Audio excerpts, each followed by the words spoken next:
This podcast does not provide medical advice. Please listen to the complete disclosure at the end of the recording.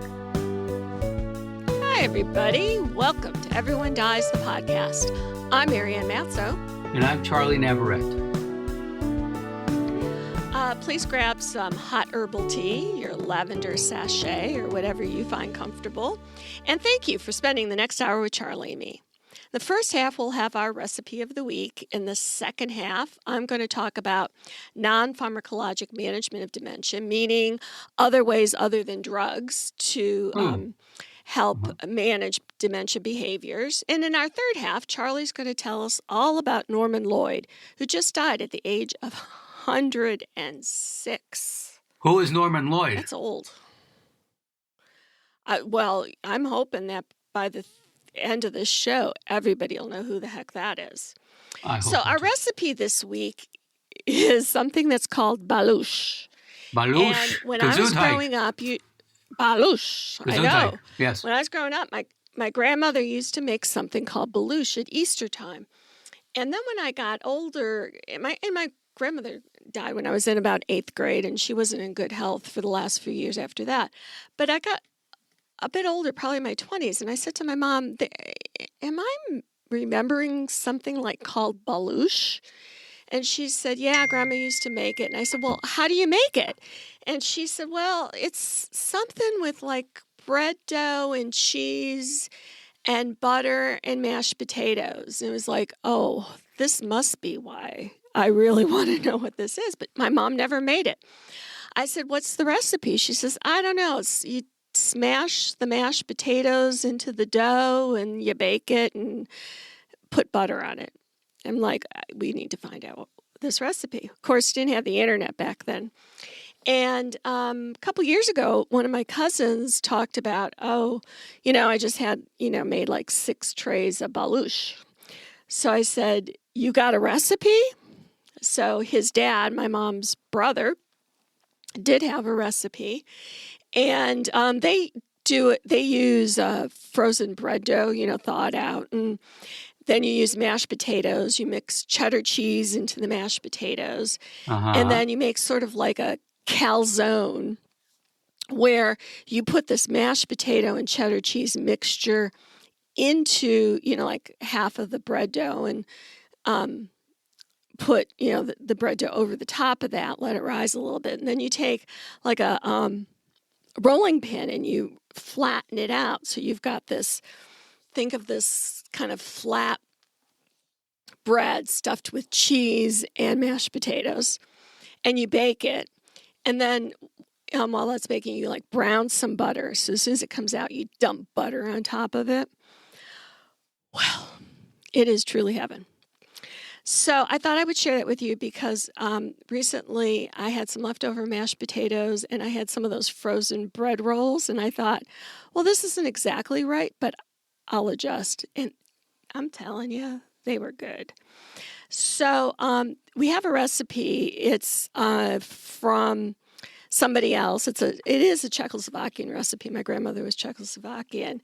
And they use Pillsbury bread dough. The idea of that does not sound very good to me. I would use the frozen bread dough, those loaves that come in the freezer. But other than that, if you follow the recipe, you'll have my grandmother's balush. I mean, what could be better than carbs and carbs and carbs and cheese covered with butter? John Belushi having this with you. I guess nothing. Yeah. So that's our recipe of the week. Go to our website and you'll be able to see it there. You can also email all your secrets to us at mail@everyonedies.org. That's mail@everyonedies.org. And remember, everyonedies.org, you use the number 1, please. So it's dies.org. And then please follow us on Facebook and Instagram. It would be so helpful if you would also remember to rate and review this podcast.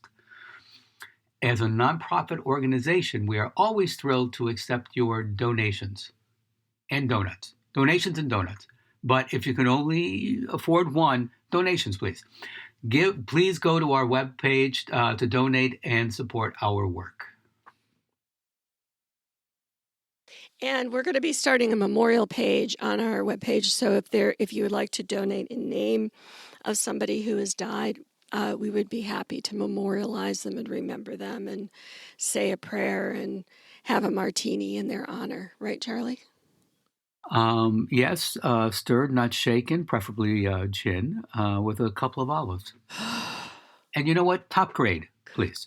God, we as only if go we around don't all once. know that by now. Maybe twice, maybe 3 times. But for our purposes, you only go around once, and you're worth top shelf. So, I believe in that. Yes, we do believe we do deserve the best. So, in our second half, I'm going to talk about non-pharmacologic management of dementia. That means what are some of the other ways besides giving people drugs to manage dementia? I believe in better living through chemistry, but there's also a lot of other things that we can do. Florence Nightingale, whose birthday we just had a little while ago, who was the mother of nursing, Right. used what was called an environmental theory that is really kind of helpful in terms of managing and supporting people who have dementia. The environmental interventions are going to differ depending on the stage of the dementia and maybe even the disease, like why they have the dementia, if it's Lewy body or if it's Creutzfeldt-Jakob or if it's something, different. What you do might be different also. So in early stage Alzheimer's disease, putting up reminders and notes can really help people stay more independent, stay safer, and, find things, remember to take their keys when they go out the door or whatever. And this works only in the very beginning stages, in the very early stages, but writing out notes and that kind of thing becomes far less effective over time because the ability to read, the ability to process goes away. Now, if somebody has Lewy body dementia, which, we did a show about that recently, they have what's called rapid eye movement sleep behavior disorder. We talk about that in that episode, where they have very, very vivid dreams and kind of violent responses to them. And it can be, if they're sleeping with somebody or if they're sleeping with you, you might get kicked and smashed and punched in the process of those dreams. So you might have to really change what you do in the bedroom. And I mean that like the size of the bed, maybe 2 twin beds kind of close together where you can be safe, and still hold hands if you want to, that kind of thing. Right. But in general, eliminating distracting noises, reducing clutter in the home, talking in soothing tones are really key strategies across all levels of dementia severity. And as a caregiver, when you're tired, you didn't get to sleep all night, they've asked you for the 10th time, whatever it is that they've asked you, it's really can be very, very hard to be, now, Mom, we just talked about that, because you're only human and you're going to be like, not exactly talking in nice, soft tones. So be aware of just keeping things as calm as possible within the home. Nightingale was famous for saying to avoid chattering advice, meaning she told her nurses not to talk too much. And so we should remember that also, because that's annoying for people with dementia because they can't always process what the heck it is that you're talking about. So you want to refrain from quizzing the person. Like people will do things like, oh, Mom, look who's here. Do you know who this is? Oh, and the elder right. person is sitting there like, no. And, and they have sometimes no way to retrieve who it is. And it's just uncomfortable for everybody, and it can really agitate the person who has the dementia. So don't do this. And especially if you know me, don't do it to me, because I am terrible with names. So if you really, the kind of, I think, kind thing to do is when someone comes in and say, "Oh, Mom, look, our neighbor Louise is here. Isn't it nice of her to come visit?" That gives context, who it is, where they live. They're just visiting, Right. and Yeah. it's much more helpful. Also, don't correct a person with any dementia. If they say, give me, give me that margarine over there, and they're clearly pointing to the milk, just hand them the milk and don't tell them, "Now, Mom, this is milk." Because if she could remember it was milk, Right. she would have. She would say, right. So, you get to kind of know the language. You've got to, with Nightingale, you use all of your senses. And when caring for somebody with dementia, you use all your senses.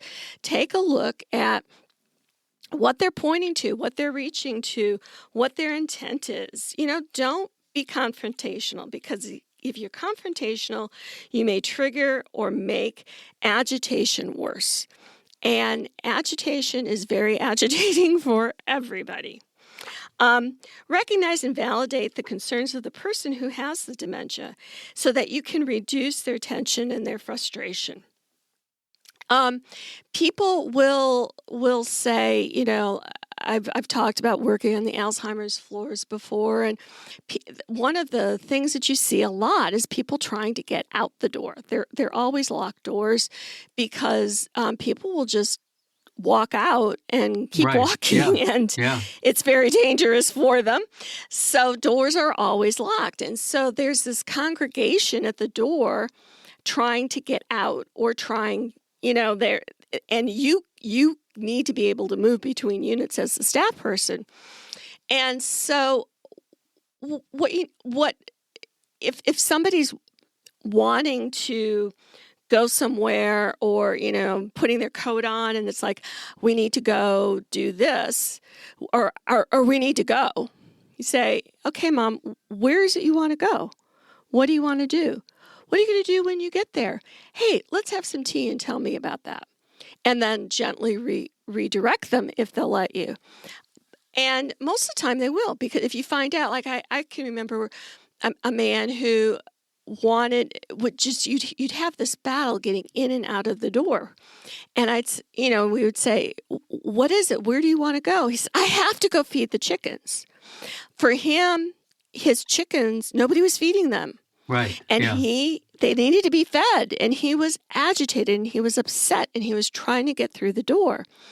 And this was back in the 80s, before we were kind of telling the true stuff. And I looked at him and I said, "Vilho, can I go feed the chickens for you?" "Oh, I don't know. I don't think you can." I said, "I promise, when I go through this door, I'm going to go feed the chickens, okay?" And he let me through the door. That, the fight to get in and out never stopped for him. Right. Because it was always about going to feed the chickens. But staff learned to say, "Vilho, I will go feed the chickens. Let me out. Let me out. And I'll go feed the chickens." And that would calm him enough that you could get out without him grabbing on you, pulling on you. Right. Wow. So find out what it is that they're wanting or feeling the need to do. Maintain a daily routine as much as possible. Keep tasks simple. Give instructions, because you think to yourself, you throw out the bag with the bread in it and some lunch meat and some mustard. You say, "Here, make a sandwich." Well, to you, that's easy. Make a sandwich. But for somebody who has dementia, all those steps in the correct order can make their brain feel like it's going to blow up. And there's this part that thinks it's like they know they should be able to, and they know they can't. And that's why you have this, what's called, they're called catastrophic reactions, where, it's only a sandwich, calm down is what you're thinking. But to them, it's like, it's catastrophic. Right. Yeah, exactly. So Yes. give steps one at a time. And so you can really help diminish the frequency of these outbursts. Don't say, go brush your teeth. Say, go get your toothbrush. Here's the toothpaste. Do you want me to put on the toothpaste on it, or are you going to do it? Okay, put that in your mouth. But that's brush the not top too of your much teeth. information. I'm sorry. That's it's one. It's what. It's one at a time. So here's the toothbrush. They have it in their hand. Okay, now you going to put the toothpaste on, or do you want me to? And then it's not like you don't give 6 of those pieces of information at once. You give one piece of information after each step is done. And so it takes way longer. Okay. Go ahead. But what if so if the first question, for example, do you want me to unscrew the toothpaste? Will everyone eventually, will someone understand that? I can understand, some people will know the person that you're caring for. So you'll know the person that you're caring for. So you know how much level of detail do you need. Maybe what you need to do is hand them the toothbrush that already has the toothpaste on it and say, here, put this in your mouth. Depending on the stage of their disease, Charlie, will depend on how minute your instructions need to be. Got it. Okay. At some point, by the time you get to stage 3, you're not having that conversation. You're brushing their teeth for them, assuming that they're going to let you. Okay. There'll be many people who have very poor dental hygiene because they clamp their mouth shut, and you're not getting in there. And probably the only way you would be to sedate them. So, I mean, each person who has dementia is their own individual story, and you have to say, where are we right now? Got it. Okay. So there's something called agenda behavior. Like I was talking about Vilho and the chickens. A researcher named Alsace demonstrated that behavioral symptoms frequently signal unmet needs in the person with dementia at any stage of the illness. So understanding the need-driven behavior is a gold standard for providing effective care for people who have dementia symptoms. So agenda behavior is, what are they trying to accomplish?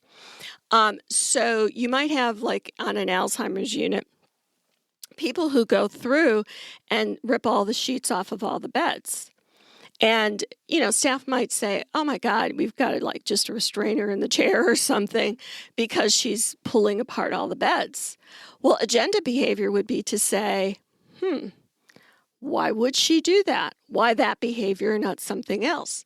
And you might find out that she was a maid in a hotel that was her job.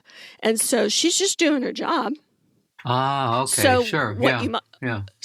So what you might want to do is when, the aides are making beds, let her come and help make a bed. Or give her, if you have an empty room, say, oh, can you strip and make that bed? She can reuse that linen all day long and meet her agenda of needing to work. We had a patient admitted to the Alzheimer's unit when I was working there with students. And she had, at the previous place she had been, she had gone with scissors and cut all of the TV cords, just cut them and disconnected all of them. And I said, what did she do for work? Like, was she a hairdresser or something that she had the need to, to cut things? Did she castrate animals or what? Yeah. Okay. Got it. Yeah. Yeah, the staff are rolling their eyes at me, and they're like, no, Mary Ann, she was a TV repair person. And I said, okay, laugh at me now, but let's go see what she did. And we go and Well, look, and I don't know if we contacted the family or whatever. It's like, well, did she have a job? Yeah, she was a hairdresser. there we are. So Okay. we just hid the scissors that would actually cut anything, um, and because it's probably dangerous for her and dangerous for the televisions and the electricians and everything else. Um, Looking at other kinds of things like chair yoga, exercise, music have all shown to show significant improvement in patient mood and behaviors in research studies. Um, Things like reminiscent therapy, talking about the old days, especially like singing songs from the old days. People will remember music in a sort of different Right. part Yeah, of we'll their brain, respond and to they're that. able to Yes. Yep. sing Yeah. songs that they knew, you know, um, or giving them color-coded reminders, or even in early Alzheimer's disease, having brief solution-based therapy can be helpful. Uh, Checklists, memory notebooks. Exercise is really important. Exercise is going to get the heart pumping and the oxygen up to the brain. The more oxygen going to the brain, the more that might help with some of the symptoms, that you might see less confusion if there's more oxygen getting there. So if somebody's just sitting in the chair all the time, it's really, really helpful to get them moving, get them walking. If they're, of course, if they're able to. And also it'll help to tire them out so that when it's time to go to bed, they'll be more tired. Think about it. If you're sitting in a chair all day, your body's not getting any activity. You're not using your muscles or challenging your body in any way. And so it only makes sense that you're not going to be as tired than if you had been moving around. There are aromatherapies like lavender and lemon can be very calming for people. If there's people don't have any allergies and they don't mind it, you can get like a lavender. I always carried lavender essential oils in my lab coat pocket. It was in like a little roller thing. I think I got it Bath and Body. And when people were kind of agitated or upset, I would say, I have some lavender. Would you like some? And I'd put it right on their wrist, on the pressure point of their wrist. And Yeah. I'd say, when you're feeling upset, just smell that. Just smell that. And it gives them something to do. And the lavender is very, very calming. Good nutrition. Alcohol causes people to be more restless and to stay awake. So while it might be the culture to have an alcoholic drink at night, it might not be a good idea if they're not then sleeping at night. So you need to take a look at what effect does that have. If you gave me an alcoholic drink at any time of the day or night, I would pass out and go to sleep. But that's me. Well, Avoiding sugar. Sugar can be very stimulating. Bright light therapy, if you live in a place that has a lot of darkness during the day so that people aren't able to go out and absorb a little bit of sun. Bright light therapy, you can get these lamps. I got mine like on Amazon.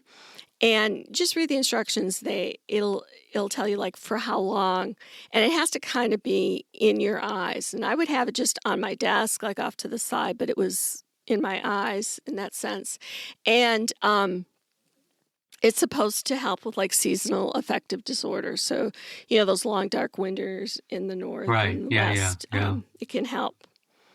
Massage therapy is very helpful if people feel comfortable with that. Sometimes how they perceive touch is different than the way it was for them. So that might be comfortable for them. It might not. All you can do is try. Music therapy, calm music. You don't want, jazzy, let's, when the saints go marching in kind of thing, because that's going to juice them up. You want to have things that'll just kind of calm people down. Um, meditation, prayer, if that's something that they're able to do, art therapy, adult coloring. And even if the adult coloring, the real small kinds of adult coloring, is frustrating, then just get the kids' coloring books. Because I'll tell you, there is something very relaxing about coloring. I mean, I used to color with the girls and continued throughout their high school years. They'll probably kill me for saying that, but we just liked coloring. So we, Yeah, put on a yeah. movie, lay on the floor, and color. And then the research started coming out, and the adult coloring books started coming out. It's like, oh, we were ahead of our times. It Oh, that's is right. very Yes, yeah, calming, yeah. and you can just sit with them, and it'll calm you down too. So, teas, ginseng tea is good. You can also take ginseng in capsules. When I was in South Korea, 2019, when I was teaching there, we had this guide. We hired this guide to take us to different places in South Korea, and he was in his 90s, and let me tell you, he was spritey. Like, we're kind of jogging to keep up with him. And I had said to him, "So what's your secret?" And he said, "Red ginseng." So I bought some red ginseng while it was there. You wanna look to see that that's Korean ginseng, which is different than other ginseng. Um, Ginkgo biloba, it may prevent or delay slow progression, but it has major interactions. So if your loved one is on other kinds of medications, go to your pharmacist and say, "I want to try. I'm thinking about starting some ginkgo." We look at all the other meds that they're on and see if there's a problem. I don't know that your doctor will have that information, but the pharmacist definitely would. Um, Ashwagandha is not new, but it's something that you're hearing more about. It's Ashwagandha. It needs a few weeks to work, but there is some evidence that it might reverse some memory loss. Um, the mechanism of action is something that it increases certain proteins in the liver, which may help. Now, don't go telling anybody. Marianne said, "Oh my God, there's this way to reverse dementia." It just might help. Or even it just might help get through the day a little bit longer Right. without Yeah. outbursts and issues. And also lemon balm tea, lemon balm infusers. That's a very calming kind of herb. So,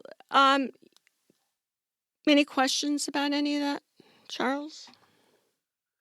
No, I'm just imagining I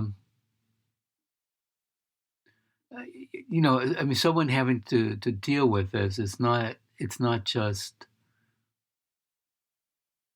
yeah, I'm sorry, I can't find just the right words, but I mean, there's just so much, emotion involved. And, as you especially know, I mean, when someone's a caretaker, uh, that's a lot. If you have to deal with someone, with a loved one who has dementia at home, generally you have other stuff to do as well. You're a child, but maybe you have children of your own, or you have to take care of someone else. You have to work as well. It's so as you're taking care of someone else, just also remember to, you know, take care of yourself as well. Do something nice for you.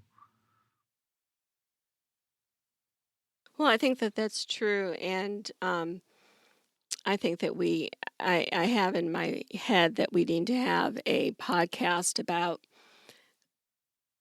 when it's time to go to a nursing home or to a facility. Right, right, There right. is a Yeah, time, yeah. and um, and I see far too many people nearly killing themselves because, oh my God, I can't put mom in a nursing In home. a nursing home, When right? in fact, Exactly. Yeah.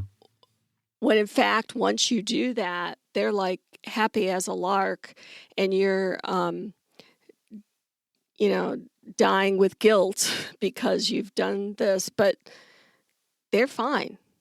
They're fine, and they're getting their needs met, and they're safe, and they feel that safety. And think about, just now, if you think about your children and you think, do you want to be a burden to your children? Most of us would say, well, no.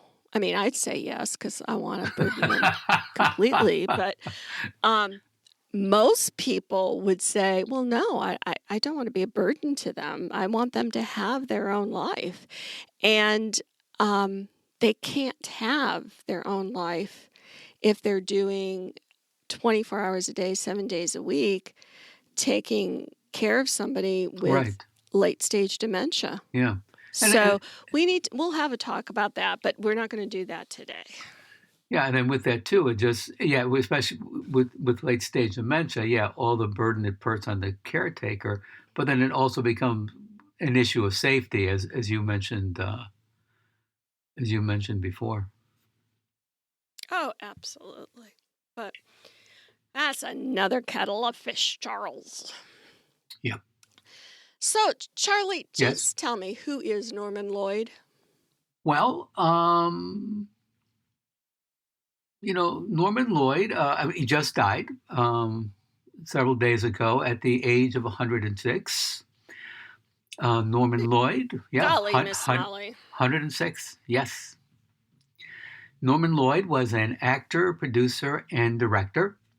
He was a saboteur in Alfred Hitchcock's Saboteur in 1942, and before that, in the late 1930s, worked with Orson Welles and John Houseman in the Mercury Theater. He missed a chance to perform in Citizen Kane and finally found popularities in his 60s and 70s in the 1980s show as St. Elsewhere, where he played Dr. Daniel Auslander. So, Mr. Boyd. What? Yes. Mm-hmm. I had to go Google what this guy looked like because I remember exactly. I remember Dr. Auslander. I mean, I remember that character, but my brain could not pull up what he looked like. As soon as I saw him, I recognized him, but he has a very forgettable presence. No, exactly. That's the whole thing. It's like, who and he's been in enough things. There's some commercials, but especially St. Elsewhere. But yeah, when you ask someone, do you remember Norman Lloyd? No. Who the hell is Norman Lloyd? No. Yes, exactly. And he was used to that. He was fine with it. He didn't care. But I mean, the range of people and everything, and how far back he goes, it's just incredible. He was born in Jersey City in New Jersey in 1914, and his family moved to Brooklyn. Now, Mr. Lloyd had this just wonderful. Remember the way John Houseman spoke? Just that. Yes. Okay, just regal. Yes. Well, Mr. Lloyd had the same thing. But he had to take elocution lessons because he had to erase that accent, his Brooklyn accent. That had to be hard. Some people have an ear for it. In the documentary made of him, I mean, he slips into, his normal accent, and there it is, not sounding anything like, we're accustomed to hearing. During the Roosevelt, this is how far back he goes. I mean, during the Roosevelt administration and the New Deal, that's how far back he goes. He joined the Federal Theater Project as an actor, and in that ensemble, Orson Welles and John Houseman. So when Houseman and Welles decided to leave to form their own company, the Mercury Theater, they asked Lloyd to join them. He worked steadily in television beginning in 1956, but he was best known for his role as Dr. Daniel Auslander on NBC's St. Elsewhere, which took place in a rundown hospital in Boston from 1982 to 1988. The role was supposed to last just a few episodes because Auslander had cancer. Originally, the character was supposed to have died in an early episode of season 1, but Mr. Lloyd was so good in the role that the producers asked him to remain with the series for its entire run. Mr. Lloyd continued to take roles to almost the end of his life. His last film at age 100 was 2015's Trainwreck, starring Amy Schumer. He continued to play tennis into his 90s, and Charlie Chaplin had been his tennis partner. So he worked for 7 decades in show business, and while a picture of his face might ring a bell, most could not name him. So thank you for listening. That's true. Please stay tuned for future episodes of Everyone Dies. This is Charlie Navarrete reminding you that a full life is not a promised thing. And I'm not. But I am Marianne Matzo, and we look forward to talking with you soon. Remember, every day is a gift. Thank you. This podcast does not provide medical advice. All discussion on this podcast, such as treatments, dosages, outcomes, charts, patient profiles, advice, messages, and any other discussion are for informational purposes only and are not a substitute for professional medical advice or treatment. Always seek the advice of your primary care practitioner or other qualified health providers with any questions that you may have regarding your health. Never disregard professional medical advice or delay in seeking it because of something you have heard from this podcast. If you think you may have a medical emergency, call your doctor or 911 immediately. Everyone Dies does not recommend or endorse any specific tests, practitioners, products, procedures, opinions, or other information that may be mentioned in this podcast. Reliance on any information provided in this podcast by persons appearing on this podcast at the invitation of Everyone Dies or by other members is solely at your own risk.